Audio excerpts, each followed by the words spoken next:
Good morning, students. Welcome to the online class of day 9.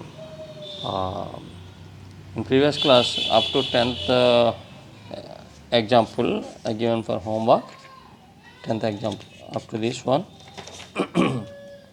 I hope you do the sums. I hope you read the sums. Do some important sums in this exercise 2.2. Now today I am giving these examples. 11th example. The present age of Rafi and Fatima are in 7.5 ratio, 7:5 ratio. 10 years later, the ratio of their ages will be 9:7. Find their present ages. Ratio ఎంత 7:5 అన్నారు కాబట్టి రఫీదేమో 7x అనుకుంటారు, second ఏమో ఫాతిమా కదా, ఫాతిమాదేమో 5x అనుకుంటారు. Right.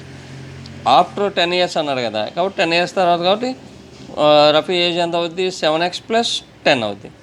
Fatima age అవుద్ది 5x + 10 అవుద్ది. ఇప్పుడు ఈ రెండిట్ల రేషియో ఎంతకి ఈక్వల్ ఇచ్చాడు? మళ్ళీ 9:7కి. ఇదిగో 7x + 10 is to 5x + 10 is equal to ఎంత అయిందమ్మా? 10 years తర్వాత 9:7. ఇప్పుడు చూడండి, 2 ratios are equal. So these are in proportion. Product of extremes is equal to product of means అవుద్ది. అంటే 7x + 10 × 7 is equal to 5x + 10 × 9. అలా సింప్లిఫై చేసుకుంటే, మీకు సింప్లిఫై చేసుకుంటూ వెళ్తే మనకి x వాల్యూ వచ్చేది x5. So present age of Rafi ఎంత అవుద్ది? 7x కదా మనం తీసుకున్నాం. 7 × 5 35. అండ్ ఫాతిమాస్ ఏజ్ ఏమవుద్ది? 5 × x. So 5 × 5 = 25. Like that. Okay. Example 12 also you have to do. చూడండి, ఇది సింప్లిఫై చేసుకోండి. 5 × x 5x, 5 2s are 10, -2 × 3 -6, minus and minus plus 2 4s are 8x. This side 3 × x 3x, 3 5s are 15, minus into plus minus 16, minus and minus plus 4x అలా అన్నమాట. ఎక్స్ట్రాని ఒక సైడ్కి constant times అని ఒక side తీసుకొస్తే మనకి ఎక్స్ వాల్యూ వచ్చేది. Right. Do this sum also. 8th కొంచెం డిఫికల్ట్గా ఉన్న చేయండి అందులో ఒకసారి. Here do this sum also. This one. Next this one. Example 13. These 2 are parallel. Find X అన్నాడు. చూడండి, ప్యారలల్ అయినప్పుడు ఇవి ఏమవుతాయి? ఇది కరస్పాండింగ్ యాంగిల్స్ అవుతాయి. So corresponding angles are equal. When these 2 lines are parallel, corresponding angles are equal. So 5x is equal ఏమవుతుంది? 2x + 24 అవుతుంది. ఇది ఇలా వేసుకుంటారు. అప్పుడు 2x ని పంపించండి. 5x - 2x is equal 24. అప్పుడు ఏమవుతుంది? 3x is equal 24, x is equal 8 వస్తుంది అనమాట. So x 8 degrees. Next 14th example. Hema age 24 years older than her daughter.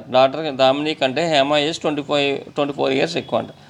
6 years ago, అంటే 6 సంవత్సరాల క్రితం, Hema was twice as old as Damini. ఇప్పుడేమో 24 years ఎక్కువ దామిని కంటే. 6 years బ్యాక్ ఏంటి? డబుల్ థ్రైజ్ అంట, 3 రెట్లు ఉండేదంట దామిని కంటే తన వయసు. Find their present ages. Present age of దామినిది x అనుకోండి. ఇదిగో అనుకున్నాం ప్రజెంట్ ఏజ్ ఆఫ్ దామిని. అప్పుడు ఏమాది ఎంత అవుద్ది? 24 ఎక్కువ అన్నాడు. So x + 24. ఇప్పుడు 6 years బ్యాక్ దామిని ఏజ్ ఏమవుద్ది? x - 6. Present age x, so x - 6 అవుద్ది. ప్రజెంట్ ఏజ్ x + 4 -6 వేసుకుంటాం. అప్పుడు ఎంత ఉంది? x + 18. సో ఇప్పుడు ఇది ఏమిటి మనకి? 6 years బ్యాక్ ఏమా ఏజ్ అంట దామిని ఏజ్ కంటే 3 times ఎక్కువ. అంటే 3 × x - 6 ఈజ్ ఈక్వల్ టు దీనికి ఈక్వల్ అవుద్ది అనమాట. చూడండి, 3 × x - 6 is equal to x + 8. So x వచ్చేది.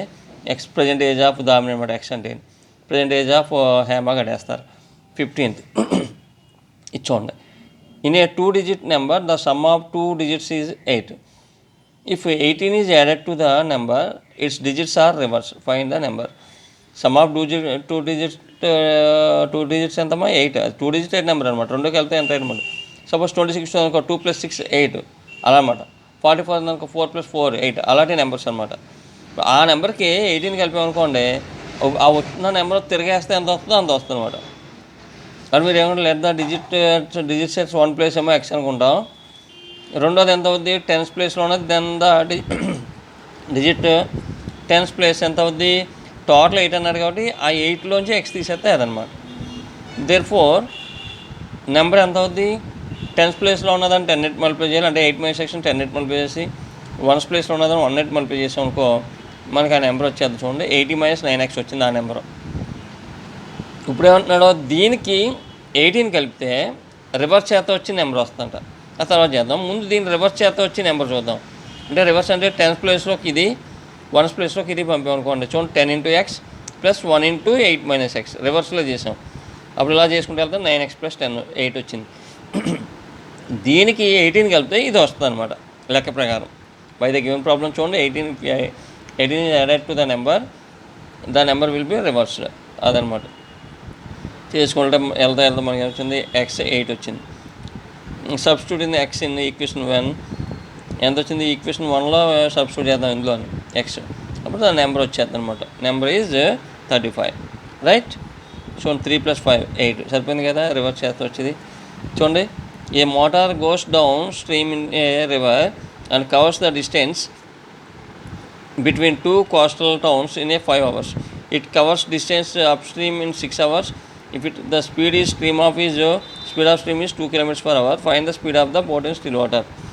దేన్ని అవుతే అడిగాడో దాన్నే x అనుకోవాలి. Speed of boat in still water ఏమనుకుంటారు మీరు? x అనుకుంటారు. x. Since we have to find out the speed of the boat in still water, let us suppose that it is x kilometer. This means that while going downstream, speed of the boat will be stream speed ఎంత అన్నాడు. ఇంకా down stream అంటే ఎటువైపు అయితే మనకి flow ఉందో ఆ direction అనమాట. ఏ నుంచి బీక్ ఉంది దాని స్పీడ్ ఎంత? కరెంట్ది 2. సో ఈ boat speed of the boat in still వాటర్కి ఆ రెండు కరెంట్ స్పీడ్ కలిపితే speed of the boat in down stream వస్తుంది అనమాట. సో x + 2 అదొకటి. అప్పుడు ఏమవుతుంది మనకి? ఎంత ఎన్ని అవర్స్ చేశారంట? 5 hours లేదనమాట. Distance covered is equal to 5 × x + 2. అంటే ఏంటిది? Distance is equal speed into time అనమాట. స్పీడ్ ఏమో అదే ఇది టైం, ఇది 5 hours. ఇదేమో స్పీడ్ x + 2 ఇప్పుడే ఫైండ్ అవుట్ చేసాం. ఆ రెండు మల్పి చేస్తే మనకి ఏమవుతుంది? డిస్టెన్స్ వస్తుంది. రివర్స్లో వచ్చేటప్పుడు దాని స్పీడ్ ఎంత అవుద్ది? ఇలా వచ్చేటప్పుడు ఆ ఒరిజినల్ ఆ బోట్ స్పీడ్ని 2 తగ్గించేద్ది. స్పీడ్ ఆఫ్ కరెంట్ ఎంత ఉందో అంత తగ్గిపోద్ది. సో x - 2 అవుద్ది దాని స్పీడ్ ఆఫ్ బోట్. అగైన్ ఎన్ని అవర్స్లో వచ్చిందంట? రివర్స్లో 6 hours పట్టింది. So time into speed 6 × x - 2 ఎంత వచ్చింది? అది. ఇప్పుడు వెళ్ళినప్పుడు ఎంత డిస్టెన్స్ ఉంటుందో వచ్చినప్పుడు అంతే డిస్టెన్స్ ఉంటుంది. ఇదే డిస్టెన్సే, ఇది డిస్టెన్సే, ఆ రెండు ఈక్వల్ చేసుకుంటాం. అప్పుడు x వాల్యూ వచ్చేది. అదే speed of the boat in still water ఎంత అవుతుంది అనమాట? 22 km/h వస్తుంది అనమాట. రైట్. అలాగా చేసుకోండి ఇవన్నీ. ఇంకా ఇంపార్టెంట్ సమ్స్ కొన్ని చేసుకోండి. ఇప్పుడు మాత్రం ఈ మేరీది అదే చేయండి. ఇందులో ఎగ్జాంపుల్స్ అన్నీ చేయండి. ఎగ్జాంపుల్ చూడండి 17 ఎల్సిఎంలు కట్టుకోవడం, దాన్ని బట్టి చేసేయడం, x వాల్యూ వచ్చేది. Easy.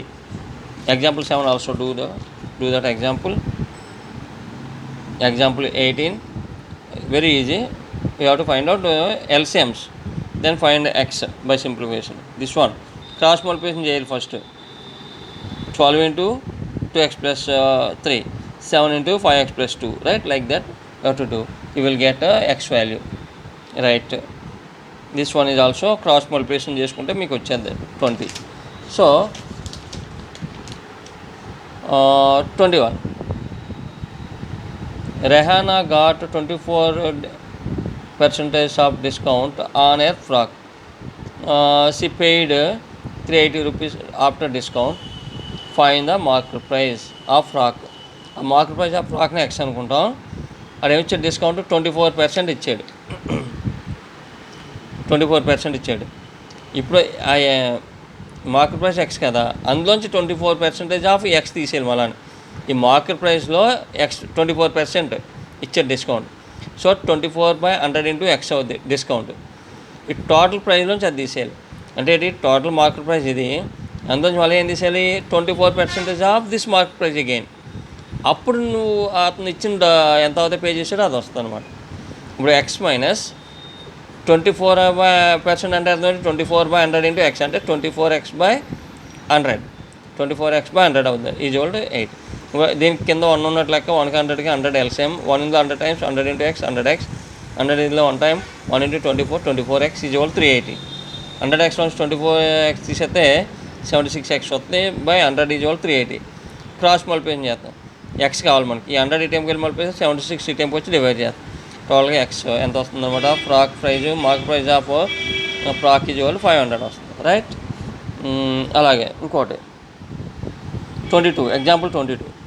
4/5 of a number is greater than the 4/5 fourths of 3/4 of that number by 4. Find the number. ఆ నెంబర్ నెక్స్ట్ అనుకుంటాం. 4/5 ఆఫ్ ద నెంబర్ అంటే 4/5 ఇంటూ ఎక్స్. అలాగే 3/4 ఆఫ్ ద నెంబర్ అంటే అది 3/4 ఇంటూ ఎక్స్. ఇదంట దీనికంటే ఎంత ఎక్కువ అంటున్నాడు, 4 అంటున్నాడు. 4/5 of the number is greater than, ఇది పెద్దది. సో ఇందులోంచి తీసేస్తే మనకి 4 వస్తుంది అనమాట. ఇంకా అలా చేసాను, ఎల్సిఎంలు కట్టుకుని చేయడం, ఎక్స్ వచ్చేది value, right. Up to this do homework. Okay, I will give you next some tomorrow. Okay, up to 23rd example tomorrow's homework, right? Okay, we will meet in next class. Okay, bye.